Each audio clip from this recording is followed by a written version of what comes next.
I think it's the Manchester United effect. I think he goes anywhere else, he's significantly more successful. Man, we talk about this every Manchester week. Man. United, We talk about it every week. We talk about it every week. That's the dark realm, bro. Manchester That's the United. shadow, Man, the shadow realm. that's the shadow realm. So Matic and Onana had some crazy beef recently. What are some of the biggest beefs in football history? Oh my gosh, fam. Biggest beefs in football history. Oh, that one's Zlatan and Lukaku, fam. That one was crazy because the backstory for me is insane because they were both teammates at Manchester United and they play a friendly not a friendly. They play, I think this was around COVID actually, when Inter Milan played AC Milan and they were on the field and I forgot what happened precisely, but apparently Zlatan told to Lukaku like, hey, your family does like voodoo or something. And Lukaku was like, what? And kind of just insult is started that, turning does around black and started magic, really bro. beefing him. But that's like honestly one of the ones where it's like, yo, I always wonder what it was like for like teammates who played with each other in the past and you're supposed to be cool and then you start beefing because you guys are on different teams. Yeah. Like that's kind of crazy. Yeah. How hot are these beefs on a scale of mild, hot, or inferno? Matic and Onana right now. I think that's hot. Do you think it's inferno? Fam, I think that's infernal. Is He it called inferno him now? the worst goalkeeper in Manchester United He history. called him first of all, this is what he said. He said he's the worst Manchester United goalkeeper in history. Not only that, Onana goes to Lyon, Matic is on the bench, so he can't really say anything, he can just watch. But Onana makes 2 goalkeeper mistakes, cost them the match. Onana doesn't even make the bench for Manchester United's games this past weekend. So basically you could really say like, Matic really got in bro's head. Like, he's not even playing in games at this point, bro. That's infernal, fam. That's inferno. If the beef gets to your confidence as a player. Yeah. Because it's like Onana's been having like, I saw a video the other day of like the last 13 mistakes that Onana has made, and all of them have costed them like Manchester United so many important games. And it's like, but even then, it's like even this past weekend against Newcastle, their goalkeeper made mistakes too. So it's like, where do you go from here? You guys get secondhand embarrassment when you watch the keeper make a mistake? I do actually. I do. I'm just like, bro, why It's you really doing embarrassing. that? I got the ick. I get the ick. Yeah. Like when a goalkeeper makes a mistake, I'm like, bro, you be saving shit all day, and then like you just come on the game and really gonna do that right now? You gonna drop the ball, bro? It's impossible to make a mistake, yeah, and not look like an idiot. Yeah. I think it's the Manchester United effect. I think he goes anywhere else, he's significantly more successful. Man, we talk about this every Manchester week. Man. United. We talk about it every We week. talk about it every way. That's the dark realm, bro. Manchester That's the United. shadow realm. that's the shadow realm. Manchester United is the shadow realm. Lukaku versus Ibrahimovic, mild, hot, or inferno? Ooh, Lukaku versus Ibrahimovic. I would say that's mild, bro. They were like former teammates. You know what I'm saying? The game gets heated. They coming back and forth with each other. But I feel like at the end of the day, those two have respect with each other. It's competitiveness. Yeah. Yeah. What you think? Yeah, I don't think that. I think that's mild as well. Antonio Conte and Thomas Tuchel. Ooh, Nah, that was this one. bro, that was a little funny. hot. That one was That a was little that's hot. inferno, innit? That was, he was like, shake my hand, shake my hand. No, I'm not shaking it. No, I loved it, man. I That loved thing the was beef crazy. between them. I think it was just like 2 big coaches coming at each other. The game was hot. It was intense. I love Premier League matches that show a little grittiness. You feel me? But what do you do, yeah, after the game if your coaches are fighting each other? Like your coach is fighting the other coach. It's a really good question. Do you hop just- in?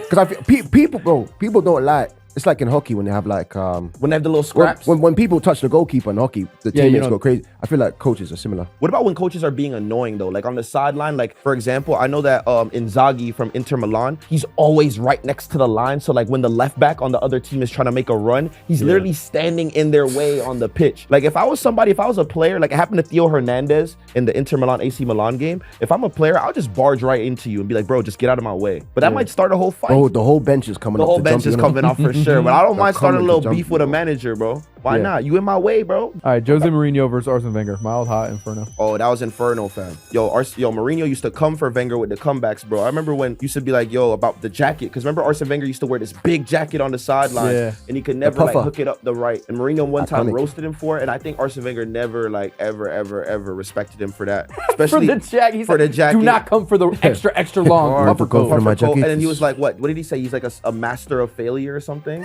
Because Arsenal kept on finishing 4th. And like, I felt that one because I'm an Arsenal fan and like, I'm always waiting. Even to this day, I'm waiting. Yeah. So since that beef, I'm still waiting. So I feel Mourinho on that. He did come with one that's like, he had generational beef with Arsenal because that comeback was pretty like timeless. All right, Mbappe versus Nasser Al-Khelaifi.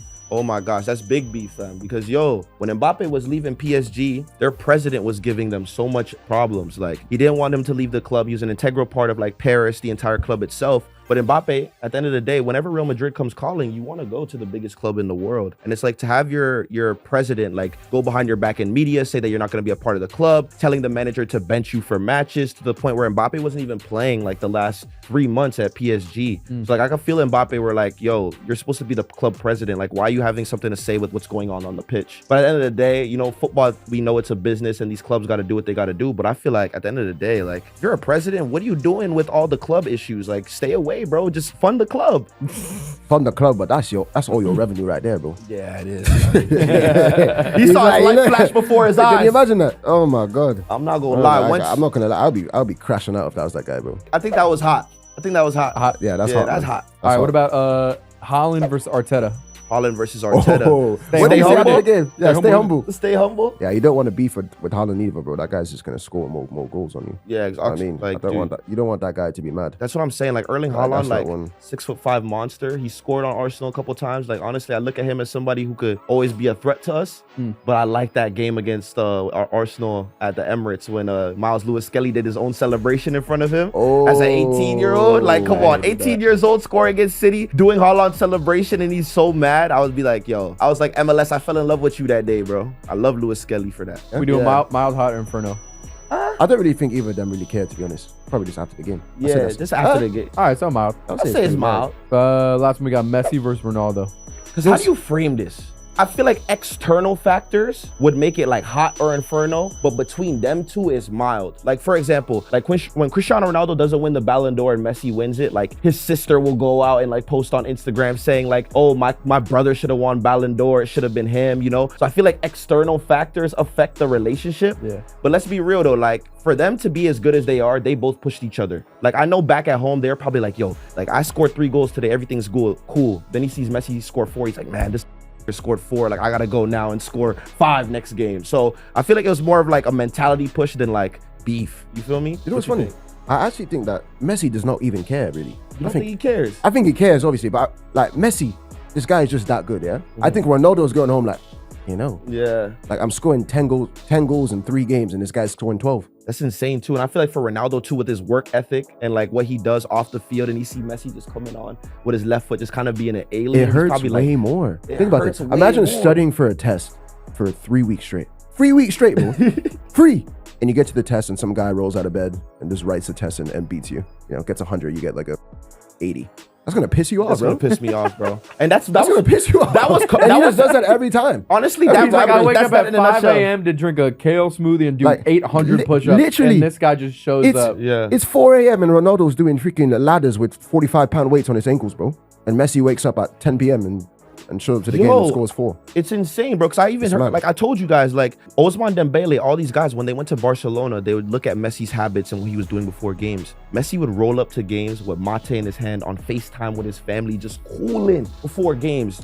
Ronaldo's doing, you know, pre-match, you know, probably warming up in the hot tub. This guy comes out of the cryo chamber, bro. Yeah, he comes out the cryo chamber every game. Wrestling a shark in their cold tank. Yeah, like he's doing doing the craziest things to get ready for this game. Messi pulls up with the mate, FaceTiming his kids, and just putting on his socks slowly, just listening to the manager's instructions, gets to the field, bags 4. How is that possible? Who's one player that you would not want to have beef with your club? I mean, I feel like Messi's the obvious answer, bro. Fam, I'm not gonna lie. You know which player I would not want to have beef with for my club? Luis Suarez, bro. Because you know what I'm saying? First of all, he could score and he could bite. So he coming at you both ways. You know who else, though?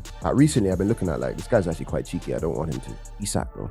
Isak and the celebration. Yeah. And I would have beef Isak with him is too. Actually, bro, that's the next Thierry Henry. I'm saying that right now. Yo, he's up, bro. I think he's the next Thierry Henry, bro. But like the thing about him, he's disrespectful too. Like that's what I'm saying, bro. When he does that, yeah. Check out this guy, bro. Nah. Can you imagine?